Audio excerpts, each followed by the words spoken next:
My name is Athena Myers, and I'm 35 years old. 10 years ago, my family disowned me for leaving an abusive marriage. A marriage my father insisted I stay in for the family's reputation. Last month, I returned for his funeral, where my siblings publicly mocked me as a gold digger. They said I only showed up to claim inheritance money I didn't deserve. But they had no idea about the monthly payments I'd been sending anonymously for Dad's medical care, or about the video message he recorded before he died. When that video played in the lawyer's office, with 20 family members watching, everything changed. The truth about who really abandoned whom was about to destroy every lie they'd been telling for a decade. If you're watching this, please subscribe and let me know where you're watching from. This is what happened that day. The law offices of Whitfield and Associates occupied the entire 14th floor of a glass tower in downtown Portland. I arrived 5 minutes late. Traffic had been brutal, though part of me wondered if I'd subconsciously delayed facing what waited inside. The reception area was already packed when I walked in. 23 family members by my quick count, all dressed in their funeral blacks from yesterday's service. The conversation died the moment I appeared. Every head turned, and the silence felt like a physical weight pressing against my chest. I recognized most of them: aunts, uncles, cousins I hadn't seen since before my divorce. Some looked away immediately. Others stared with open curiosity. A few whispered behind raised hands. Lindsay sat in the front row, of course. My older sister had always needed to be first, best, most important. Her designer suit probably cost more than my monthly rent. She looked up from her phone, and her perfectly glossed lips curved into something that wasn't quite a smile. "The gold digger finally shows up," she announced to the room, her voice carrying that special tone she'd perfected in high school, sweet on the surface, poison underneath. Marcus sat beside her, my older brother who'd inherited Dad's square jaw and apparently his talent for judgment. He didn't even look at me, just shook his head slowly, theatrically, like I was a disappointment he'd long ago learned to expect. I found an empty chair in the back corner, as far from them as possible. The whispers resumed immediately, fragments drifting over. 10 years. Never called. Showing up now. The money. Through the glass conference room door, I could see Mr. Whitfield shuffling papers at the long mahogany table. Something about the way he glanced up at me, then quickly away, made my stomach tighten. There was something in that look I couldn't quite read. Marcus stood up before I'd even settled into my chair. "Does she even have a right to be here?" He addressed the room like he was leading a board meeting, not discussing his sister's presence at their father's will reading. "She abandoned this family. Abandoned him." 10 years, Lindsay added, her voice dripping with practiced hurt. 10 years without a single visit, not one birthday card, not even when the doctor said he might not make it through the surgery. Aunt Carol nodded vigorously from her seat. "Poor Robert. He used to ask about you, Athena, in the beginning." I kept my eyes fixed on a spot on the wall, counting my breaths. 1, 2, 3. Don't react. Don't give them the satisfaction. "She's probably in debt," Lindsay stage whispered to Cousin Beth. "Single mothers usually are. Bet she heard about the estate value and suddenly remembered she had a father." "I'm here because he was my father, nothing more." The words came out steady, controlled. I'd practiced them in the car, knowing I'd need them. Marcus laughed, sharp and bitter. "Father? You don't get to call him that. Not after what you did." The conference room door opened, and James Whitfield stepped out. He was younger than I'd expected, maybe mid-50s, with silver at his temples, and the kind of presence that commanded attention without raising his voice.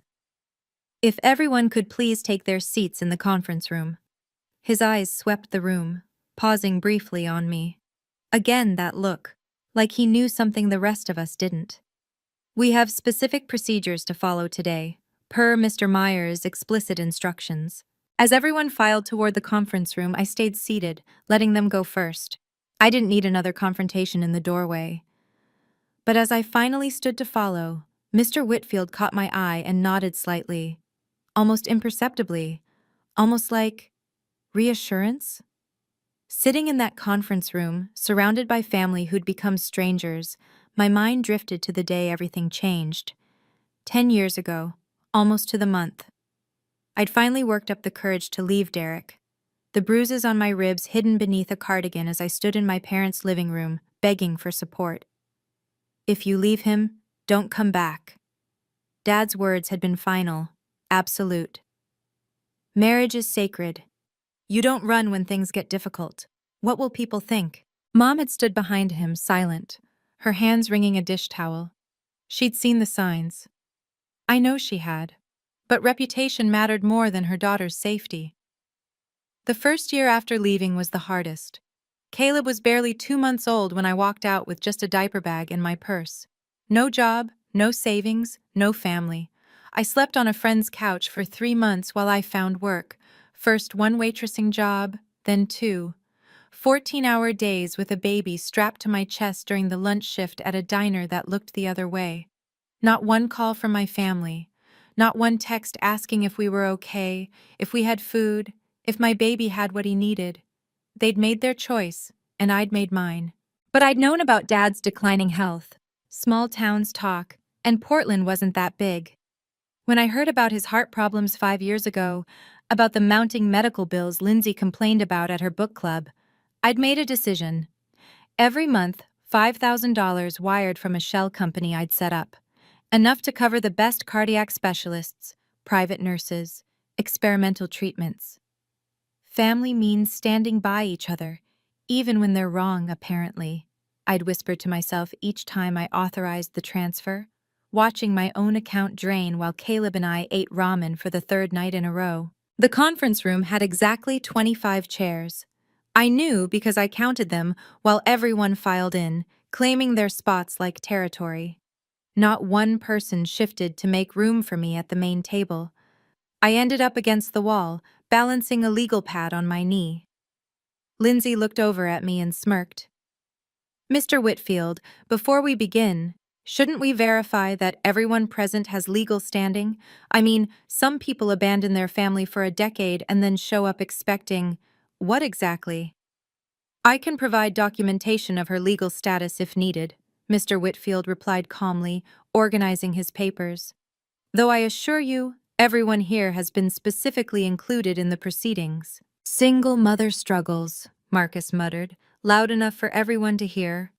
Probably can't even afford a lawyer if she wanted to contest anything. Aunt Carol leaned over to her daughter. Poor life choices tend to compound, don't they?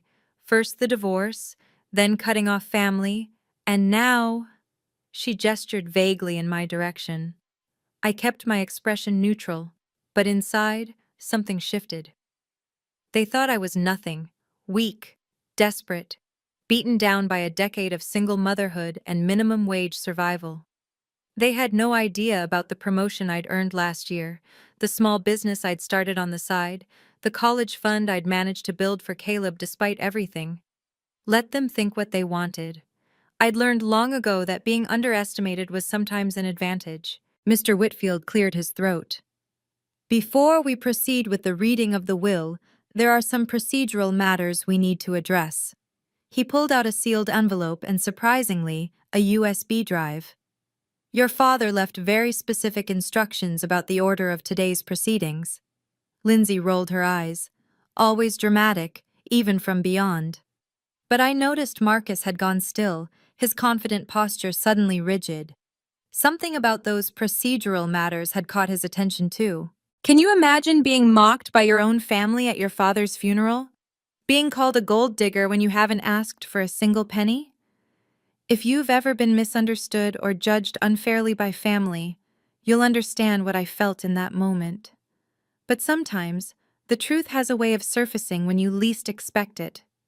If this story resonates with you, please hit that like button and share your thoughts in the comments. Have you ever had family completely misjudge your intentions? Let me know below. Now, let me tell you what was really at stake that day. Sitting there, surrounded by hostile faces, I realized exactly what my silence would cost me. It wasn't about money. It never had been.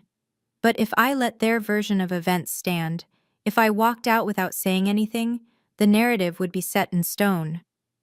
Athena, the daughter who abandoned her dying father for a decade, then showed up with her hand out when he was gone. That story would follow me, follow Caleb. He'd grow up hearing whispers at family gatherings he'd never be invited to. Your mother only cared about money. She left Grandpa to die alone. She's the reason the family split apart. I'd spent 10 years rebuilding my life, my reputation, my sense of self after the divorce. Built a career, friendships, a community that knew me as someone reliable, caring, trustworthy. But family stories have a way of spreading, especially in Portland's surprisingly small professional circles. Lindsay worked in real estate, Marcus in banking. Between them, they knew half the business community. If they wanted to poison my reputation, they could. And looking at their faces, I knew they would. But if I defended myself now, if I protested or argued, I'd look exactly like what they claimed. Desperate, grasping, guilty. It was a trap with no good exit. Mr. Whitfield opened his leather portfolio and pulled out several documents, but he also placed that USB drive prominently on the table, right next to an envelope with Dad's handwriting on it. My heart stuttered. I recognized that handwriting, even from across the room. "Before we read the will," Mr. Whitfield said, checking his watch, "there's something else. Something your father insisted must come first." Lindsay crossed her arms. "Just get on with it. Some of us have actual responsibilities to get back to." But Mr. Whitfield was already standing, moving toward the flat screen mounted on the wall. "Before we proceed," Mr. Whitfield said, "you should all understand the scope of what we're discussing today. Mr. Myers's estate is more substantial than you might expect." Lindsay leaned forward, her hostility momentarily replaced by interest. Marcus pulled out his phone, probably opening his calculator app. They thought they knew what was coming. They'd been managing Dad's finances for the last 5 years, after all. Or so they believed. "The primary residence on Laurelhurst is valued at $2.3 million, Whitfield continued. The investment portfolio, as of market close yesterday, stands at $5.7 million. There are also several smaller assets, cars, artwork, a cabin in Bend." Aunt Carol gasped. Cousin Beth's eyes went wide. Even I felt my breath catch. I'd known Dad had done well with his construction business. But this? $8 million total, Marcus said, already doing the math. "Split 2 ways, that's..." "3 ways," Lindsay corrected sharply, glancing at me. "Unfortunately." They'd already decided how to divide it. I could see it in their faces.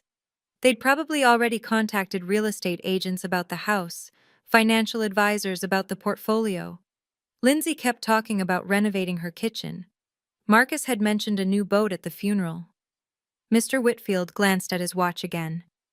It was such a small gesture, but something about it felt deliberate, like he was timing something specific. "The distribution of assets will be addressed shortly," he said carefully. "But first, as I mentioned, there are your father's specific instructions to follow." He picked up the USB drive, weighing it in his hand like it contained something heavy. "This was recorded 2 months ago in this very room. Your father was quite insistent that it be played before anything else." Lindsay laughed nervously. "Bit dramatic for Dad, isn't it?" But I saw Marcus shift in his seat, that confidence cracking just slightly. Something was coming. We could all feel it. Before Mr. Whitfield could move toward the screen, Lindsay stood up abruptly. "Wait, before we waste time on whatever this is, let's address the elephant in the room." "She abandoned him," Lindsay pointed at me, her voice sharp enough to cut glass. "Never sent a birthday card," Marcus added, standing too. "Not even at Christmas," Aunt Carol chimed in, eager to pile on. "She didn't visit once," Cousin Beth added. "Not once in 10 years. "Gold digger," someone muttered from the back. "Check her legal standing," Lindsay demanded, turning to Mr. Whitfield. "She forfeited her rights when she walked away." "Probably needs money," Marcus said. "Single mom, dead-end job." "That's enough." Mr. Whitfield's voice cut through the chaos like a blade. He didn't raise it, didn't shout, but something in his tone made everyone freeze. "We proceed as instructed. Anyone who cannot maintain appropriate decorum will be asked to leave and, according to your father's will, forfeits their inheritance." The room went silent. Lindsay slowly sat down, her face flushed. Marcus remained standing for a moment longer, trying to maintain some dignity, before taking his seat. I hadn't moved, hadn't spoken. My hands were folded in my lap, my breathing steady. I'd learned long ago that sometimes the most powerful response is no response at all. Mr. Whitfield walked to the screen and inserted the USB into the laptop connected to it. Your father was very particular about this process. He left detailed instructions, witnessed and notarized. He pulled out the sealed envelope, holding it up for everyone to see. This contains amendments to his will, to be opened only after you've seen what he recorded. The screen flickered to life. And there he was. Dad. Thinner than I remembered, frailer, but his eyes were clear and focused. My throat tightened. It was the first time I'd seen his face in 10 years. Everyone will remain seated and silent during this video, Mr. Whitfield announced, his tone leaving no room for argument. These are your father's explicit wishes, documented and legally binding. Any interruption, any outburst, will result in immediate removal from these proceedings. Lindsay opened her mouth to protest, but Mr. Whitfield raised his hand. Mrs. Patterson, that includes you, especially you. The formal use of her married name made Lindsay flinch. She wasn't used to being put in her place, especially not in front of family. Your father spent considerable time preparing this message, Whitfield continued. He wanted to ensure everything was done correctly, legally, and most importantly, fairly. He emphasized the last word, his eyes sweeping the room. He was very particular about the process, very particular about the order. Everything that happens today has been carefully orchestrated according to his final wishes. Marcus shifted uncomfortably. This is ridiculous. We don't need some dramatic... Mr. Myers, Whitfield interrupted, would you prefer to forfeit your inheritance now, or would you like to honor your father's last request? The threat landed. Marcus's mouth snapped shut. $8 million was enough to buy anyone's silence, at least temporarily. I noticed several family members pulling out their phones, probably hoping to record whatever was coming. Mr. Whitfield noticed too. Recording devices away, please. This is privileged information. Anyone who violates this directive will face legal action. He waited while phones disappeared into pockets and purses. There's a reason for everything that's about to happen. Your father thought long and hard about this moment, about what needed to be said and who needed to hear it. He moved back to the laptop, his finger hovering over the play button. Some of you may find this difficult to hear, but truth often is. The room held its breath. Even I found myself leaning forward slightly, my heart hammering against my ribs.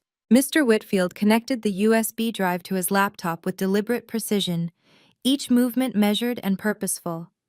The click of the connection seemed to echo in the silent room. He pulled up a video file labeled simply, "For my family, Robert Myers, Final Testament." This was recorded 2 months ago, he explained, adjusting the screen so everyone could see clearly. August 15th to be exact, Mr. Myers requested 2 witnesses be present during the recording, myself and Dr. Patricia Hernandez, his physician, to verify his mental capacity. Lindsay let out a nervous laugh. Bit dramatic, don't you think? All this ceremony for what? A thank you speech to his real family? But her voice wavered. Something about the setup, the witnesses, the formal documentation, suggested this was more than a simple farewell message. Marcus shifted in his chair, his earlier confidence evaporating. Why would he need his doctor there? To prevent any challenges to his mental state, Whitfield replied simply. Your father wanted to ensure there could be no questions about his capacity or intentions. I noticed the date on the file, August 15th. My stomach clenched.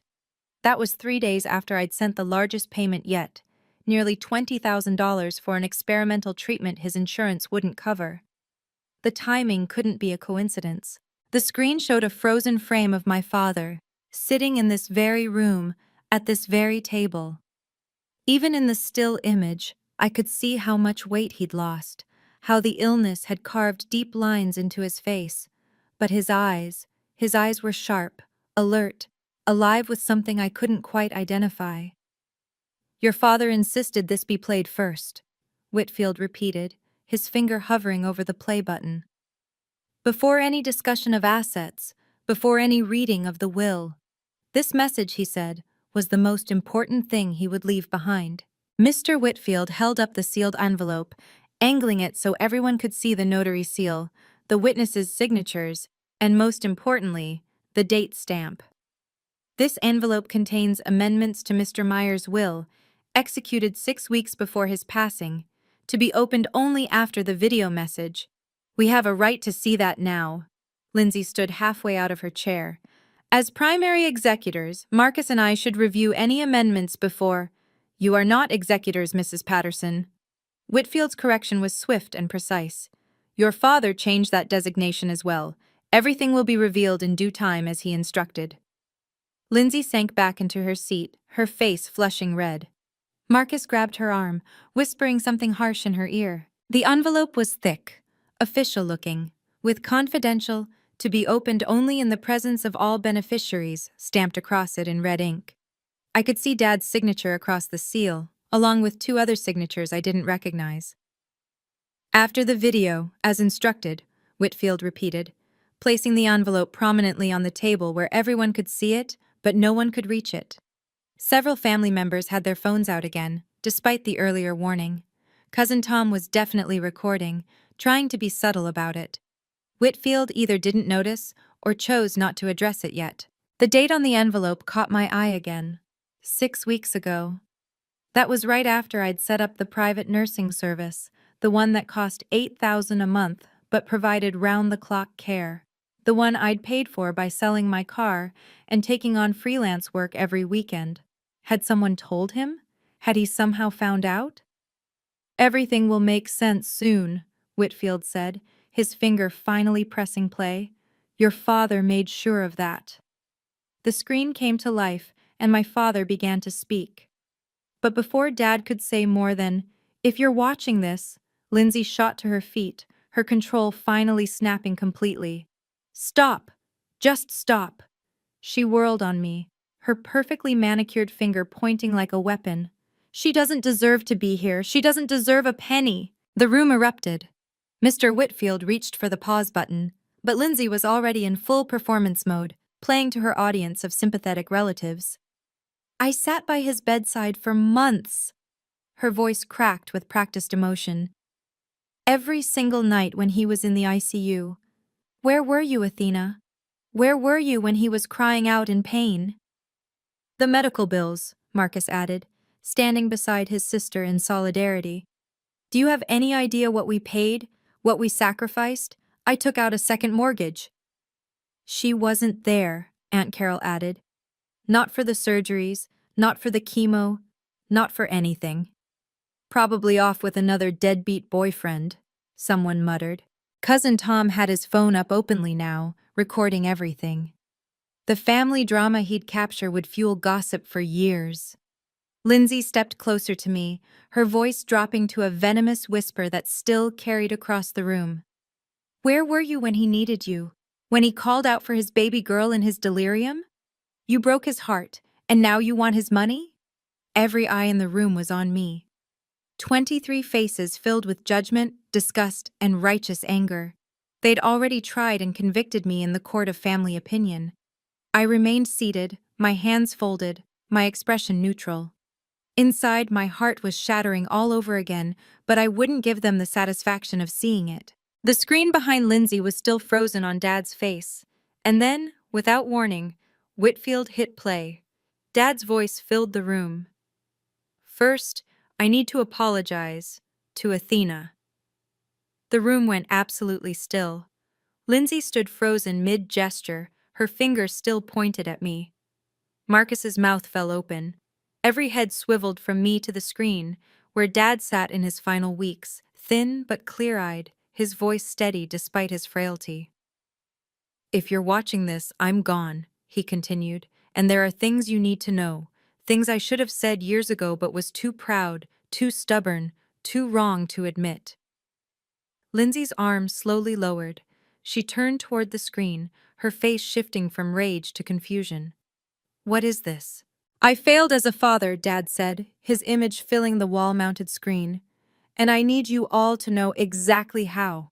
Marcus tried to recover his composure, forcing a confident nod. He's probably thanking us for taking care of him, finally acknowledging who his real family was. But something in Dad's tone, in the deliberate way he'd set this up, suggested otherwise. I could feel the shift in the room's energy, like the moment before lightning strikes. My eyes filled with tears. I couldn't help it. This was the first time I'd seen my father's face in 10 years. Even through the video, even knowing he was gone, seeing him made my chest ache with a grief I'd been holding back since I'd heard he'd died. Athena, Dad said, looking directly into the camera as if he could see me through time and space. My daughter, my baby girl, I failed you in the worst way a father can fail, and I need everyone in this room to know the truth about why you left, what you've done since, and why I'm the one who should be begging for forgiveness, not you.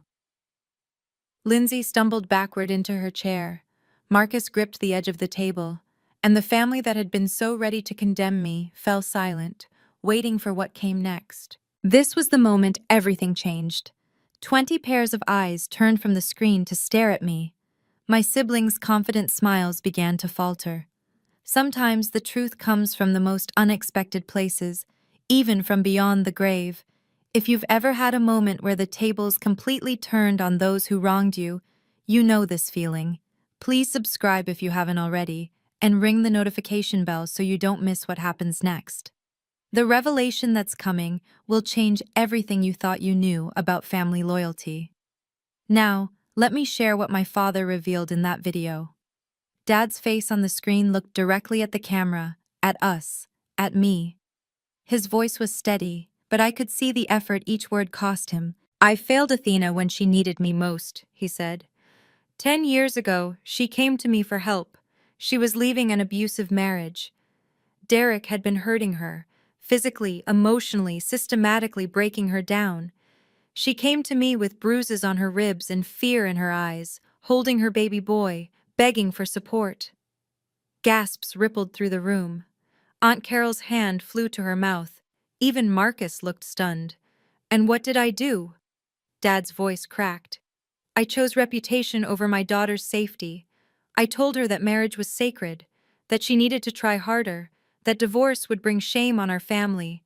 I told her if she left him, she shouldn't come back. Lindsay's face had gone pale. She slowly sank into her chair, her earlier righteousness evaporating. I was wrong, so terribly wrong.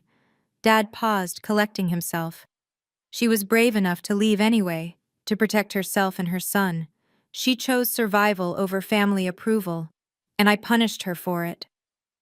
The room was so quiet I could hear the air conditioning humming. Several relatives were crying quietly. Cousin Tom had lowered his phone, no longer recording. I was a coward, Dad continued, his eyes glistening with unshed tears. I let pride and the fear of gossip override my duty as a father. While Lindsay and Marcus visited me for show, taking photos for social media, planning what they'd do with their inheritance, Athena. He paused, looking directly into the camera. But Athena never abandoned me despite what I did to her. What I'm about to reveal will shock you. For 8 years, Dad's voice filled the silent room. Someone has been paying my medical bills. Anonymous monthly transfers of $5,000, sometimes more when special treatments were needed. Lindsay's head snapped toward Marcus, confusion clear on her face. He shook his head, equally bewildered. Private nurses when Medicare wouldn't cover them. Experimental treatments insurance denied. The best cardiac specialists in Oregon. All paid for by mysterious wire transfers that started arriving exactly 1 month after my first heart attack. Dad paused, and Mr. Whitfield clicked something on his laptop. The screen split, showing bank records alongside Dad's video. Transfer after transfer, month after month, totaling hundreds of thousands of dollars. I hired a private investigator to find out who was helping me, Dad continued. It took him 6 months to trace through the shell companies and false names, And when he finally found the source, the bank records zoomed in, showing the originating account details. My name wasn't visible, but the dates and amounts were clear. It was Athena, working 2 jobs, sometimes 3, living in a 1-bedroom apartment with her son while sending me money for treatments in private hospital suites. She sold her car to pay for my surgery. She worked weekends and nights to cover my nursing care. Tears were streaming down Aunt Carol's face now. Marcus had collapsed into his chair, staring at the screen in disbelief. While she struggled as a single mother, while you all called her selfish and cold, she was killing herself to keep me alive, never asking for recognition, never telling anyone, never using it as leverage to get back into the family. Dad's image leaned forward, his eyes intense. My other children visited for show. Athena loved in silence. She gave everything while asking for nothing. That is true family. That is real love. Mr. Whitfield stood slowly, picking up the sealed envelope as Dad's video continued playing. And so, Dad's voice said, "I've made changes to my will. James, please open the envelope now." The sound of paper tearing seemed impossibly loud in the silent room. Whitfield pulled out a document marked Amendment to the Last Will and Testament of Robert Myers. This amendment was executed 6 weeks before my death, Dad's recorded voice explained. In the presence of 2 witnesses and a notary, while I was of completely sound mind, as verified by Dr. Patricia Hernandez. Whitfield began reading in his measured professional tone. I, Robert Myers, being of sound mind and body, do hereby amend my last will and testament as follows.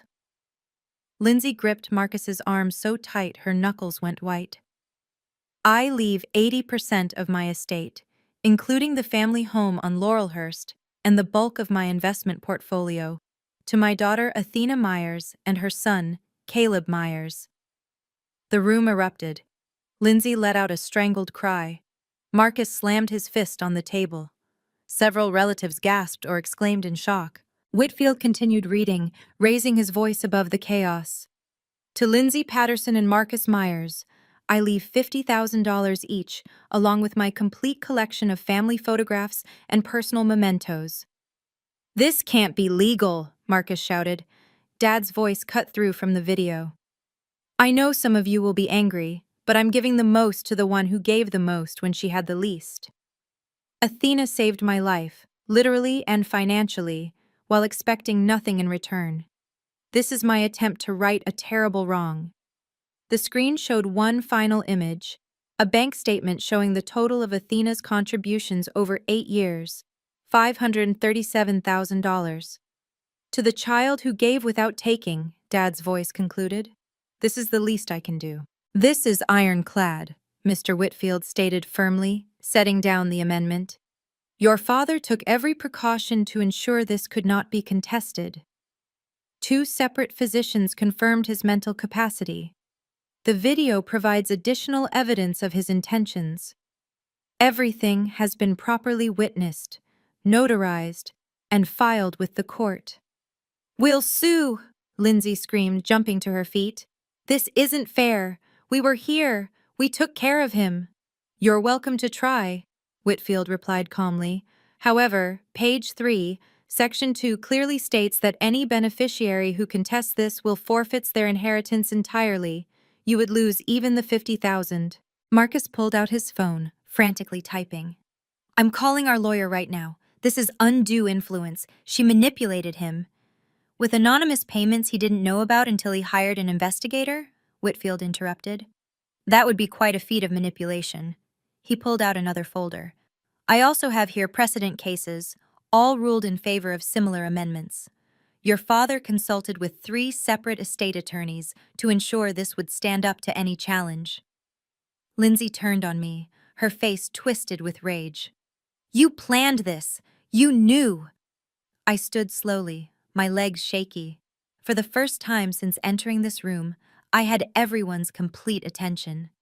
But now, instead of contempt, I saw shock, shame, and in some faces, a dawning respect. The estate will be distributed as specified, Whitfield continued. The house transfers immediately. The financial assets will be available within 30 days, pending standard probate procedures. He looked directly at Lindsay and Marcus. Your father was very clear about his wishes, very clear about his reasoning, and very clear about the consequences of challenging them. The room felt smaller suddenly, the air thick with the weight of reversed fortunes and revealed truths.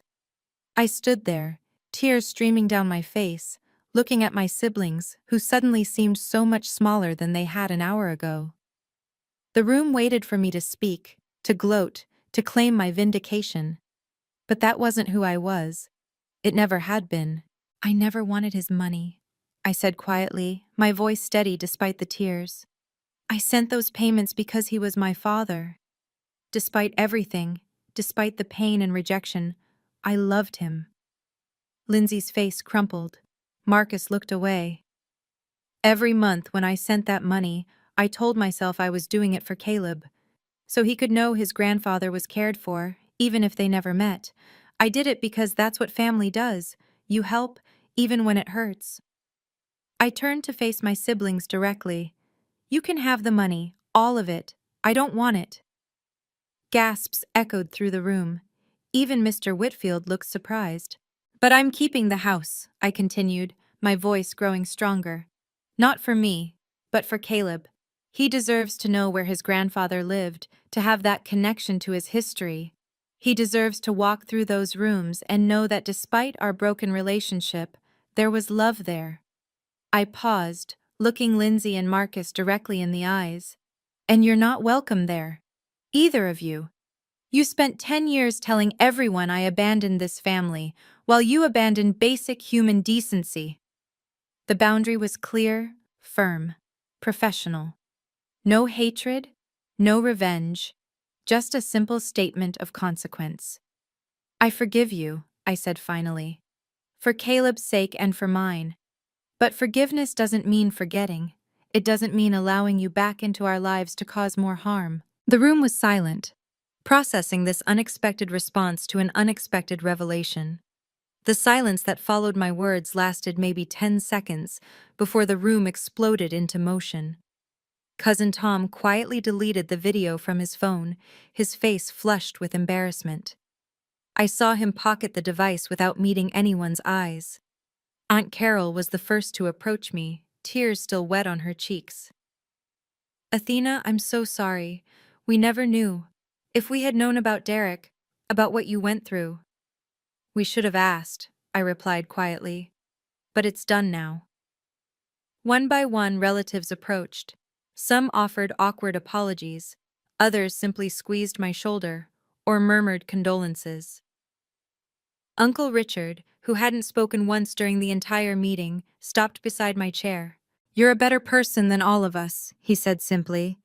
Your father would be proud of your grace today.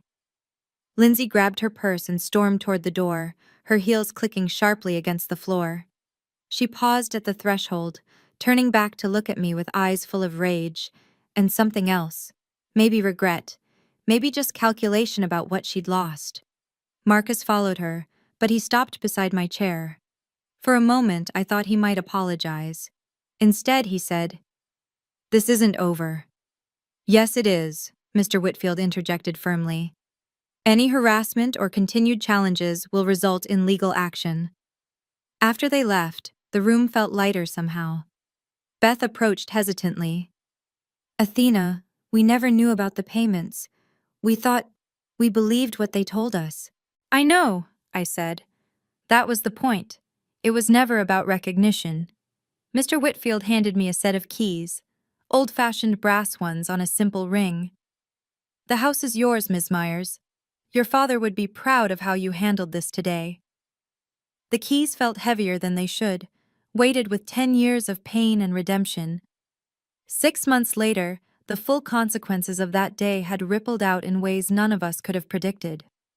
Lindsay's real estate business had taken a significant hit. Word travels fast in Portland's professional circles, and the story of how she'd treated her abused sister while taking credit for care she didn't provide had spread. She'd lost 3 major clients and 2 business partners. Marcus had applied for a $500,000 business loan to expand his investment firm. The loan was rejected. The bank officer, who happened to be a friend of Mr. Whitfield's, had heard about Marcus's behavior at the will reading. Reputation matters in finance, he'd been told. Meanwhile, I'd renovated Dad's house, our house now, turning it into a real home for the first time in years. Caleb had chosen his grandfather's old study as his bedroom, surrounding himself with the books and photos Dad had left behind. He was thriving at his new school, finally stable after years of apartment hopping. I'd started hosting monthly dinners for the family members who'd apologized and shown genuine remorse. Aunt Carol came regularly, bringing her famous lasagna and stories about Dad I'd never heard. Uncle Richard helped with house repairs, teaching Caleb woodworking in the garage where Dad had once built furniture. The biggest irony came 3 months after the will reading. I used part of the inheritance to create a scholarship fund in Dad's name for women leaving abusive relationships. The first recipient was a young mother with 2 kids, fleeing a situation painfully similar to mine 10 years ago. Lindsay and Marcus had tried to contest the will despite the warnings. True to the terms, they lost even their $50,000. That money went into the scholarship fund too. They wanted money and lost everything else, Aunt Carol had said at our last dinner. You gave everything and gained a family. The restraining order became necessary after Lindsay showed up at Caleb's school, trying to convince him I'd stolen his inheritance. The principal called me immediately, and the police were involved. The judge granted a 2-year protection order without hesitation after reviewing the evidence. Marcus took a different approach, spreading rumors in professional circles that I'd manipulated a dying man. But when people learned the full truth, the anonymous payments, the years of sacrifice, his credibility evaporated.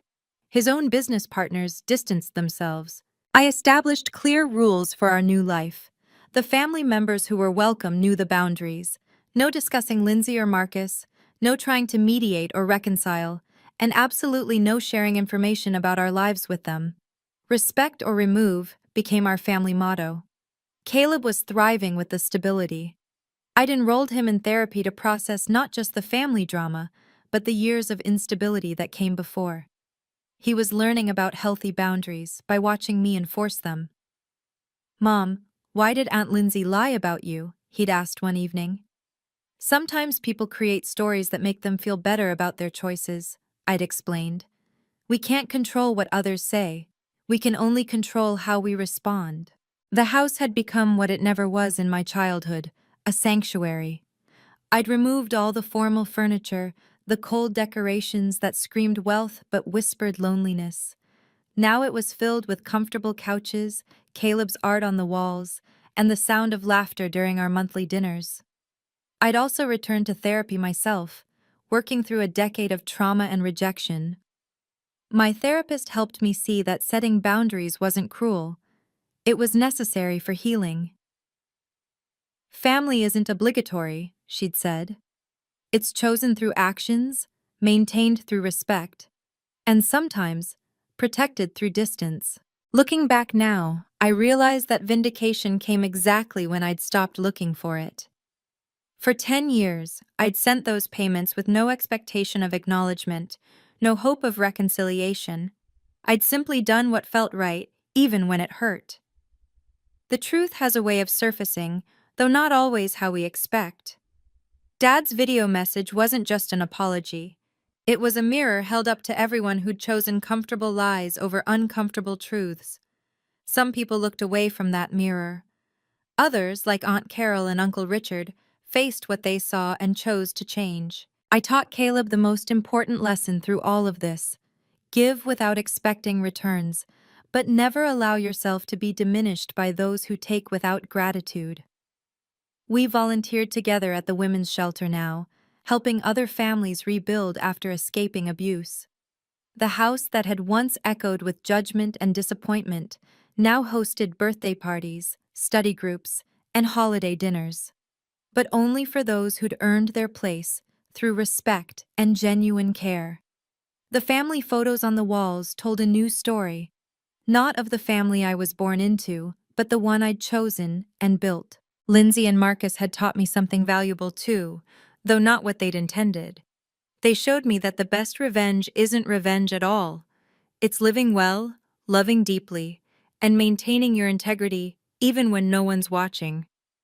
Especially when no one's watching. Your value isn't determined by others' opinions, I tell Caleb often. It's determined by how you treat people when you have nothing to gain. The $8 million didn't change who I was. It just revealed who everyone else had been all along. And in that revelation, I found my freedom.